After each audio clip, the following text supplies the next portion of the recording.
.22 long rifle is by far the most common ammunition in the world today. Introduced in 1887, it is known for its low recoil, relatively low noise, and low cost.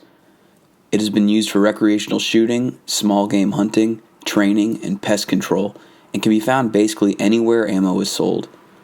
In terms of an easily packable firearm that is cheap to shoot, versatile and reliable to take with you on the trail, or to have some fun plinking out in the woods, you'd be hard-pressed to find a better option than a .22 revolver.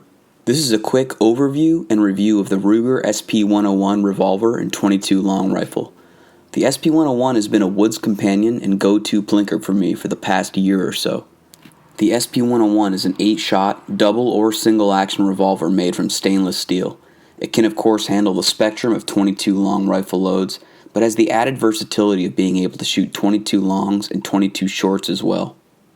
It has a cushioned rubber grip with no exposed metal in the backstrap, and it features nice-looking hardwood inserts. It weighs in at 30 ounces. It is 9.12 inches long with a 4.2-inch barrel. The sighting system is a fixed fiber optic front sight with an adjustable blacked-out rear sight. This arrangement worked just fine for me shooting in varied lighting. It was relatively easy to pick up while still maintaining a level of precision. Ergonomically, those of you familiar with the SP101 will feel right at home with this offering. For others, it's a fairly small-framed revolver with a relatively small grip. I'd almost categorize it like a slightly larger J-frame. I find the grip very comfortable, but those of you with larger hands may want to get to try one out before purchasing. In terms of the trigger, rimfire revolvers tend to have fairly heavy triggers due to the need to ensure a firm hammer strike for reliable ignition with rimfire cartridges. The double-action pull is quite heavy. I don't have a scale to check the weight, but it is the heaviest trigger of any revolver that I have owned. I don't particularly mind the heavy trigger, and I have found that I get used to the pull pretty quick into a shooting session. I also seem to shoot my other double-action pistols better after spending some time shooting this one for a while. In my mind, this would be something to consider if you were looking to purchase a firearm to teach your children with or introduce new shooters to firearms. The single-action pull is heavier than on a centerfire revolver, but I find it crisp and pleasant to shoot with. By my estimation, I've shot about 2,000 rounds through the SP101 since I purchased it. The vast majority were bulk .22 long rifle, various loadings from Federal, Aguila, Winchester, and CCI. The revolver had no hang-ups on any brand or variety of ammo. I also have enjoyed plenty of backyard plinking with CCI's quiet .22 long rifle round, as well as several hundred rounds of CCI's CB shorts.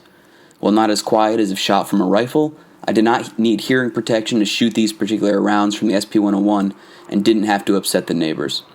I did not spend much time shooting this revolver from a bench, but I can say that it is certainly practically accurate and shoots better than I can.